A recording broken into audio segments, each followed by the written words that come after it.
Hai, hari ini aku akan membahas tentang teknologi memperbudak Gen Z.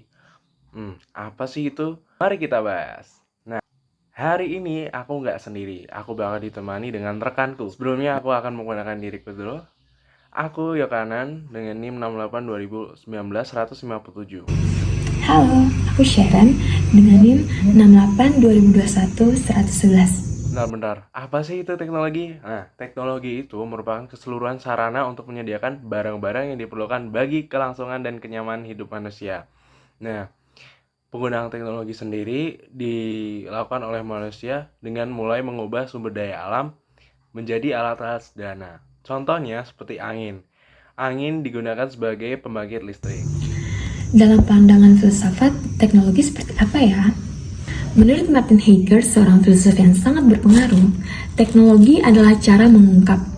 Yang dimaksud dengan mengungkap adalah menghasilkan sesuatu atau membawa sesuatu ke cahaya.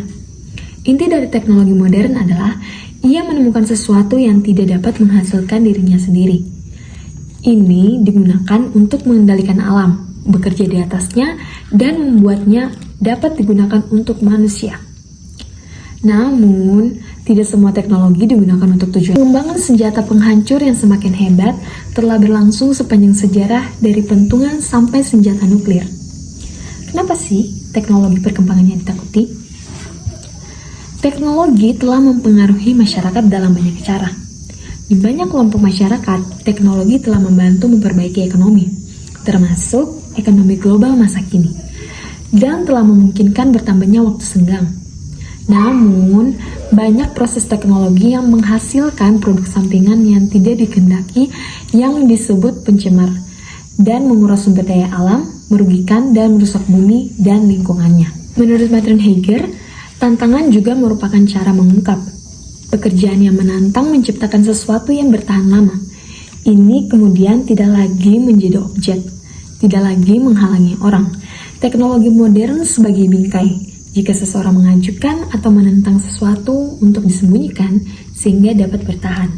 Belakangan ini sedang ramai diperbincangkan tentang pertikaian dari Israel dan Palestina. Nah, dengan adanya ini juga semakin gencar terhadap pemboikotan produk dari Israel guna mendukung Palestina. Banyak artis maupun influencer yang mengkampanyekan hal tersebut. Pemboikotan produk Israel ini menjadi isu yang kontroversial dan kompleks. Menurut beberapa filsuf, seperti Martin Heidegger, teknologi dapat digunakan sebagai sebuah solusi, namun teknologi juga dapat digunakan untuk tujuan yang tidak damai, seperti pengembangan senjata penghancur yang semakin hebat. Dalam hal ini, beberapa ahli ekonomi dan juga politik berpendapat bahwa pemboikotan produk Israel tersebut sangat efektif secara politik, namun tidak bagi ekonominya.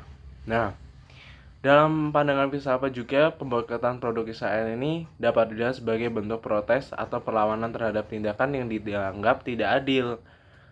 Maka dari itu kita harus mempertimbangkan dampak jangka panjang dari. Contohnya saja, ada yang langsung membuang produk-produk yang mereka beli yang dari Israel, kemudian langsung membuangnya tanpa menggunakannya. Sebaiknya kita gunakan hingga produk itu habis atau tidak terpakai lagi, baru kita tidak membeli. Saya rasa hal tersebut lebih bijak daripada langsung membuangnya. Sebagai generasi Z, apa sih yang harus kita lakukan untuk mengatasi kecemasan dalam teknologi memperbudak manusia? Nah, seperti yang kita ketahui, teknologi ini sangat mempengaruhi di masyarakat, terutama di generasi Z.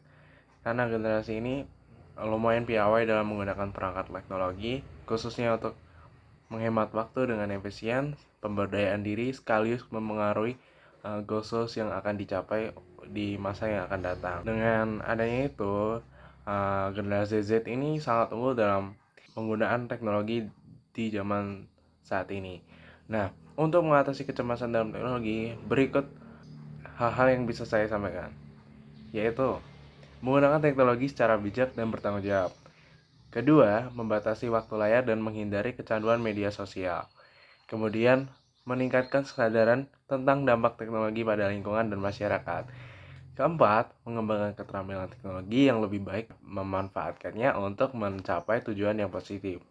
Kelima, mempertimbangkan etika dan dampak jangka panjang dari penggunaan teknologi. Nah, dari kelima poin yang saya sebutkan tadi, teman-teman bisa petik sendiri apa yang bisa diaplikasikan ke kehidupan sehari-hari kalian. Nah, sekian dari saya. Thank you.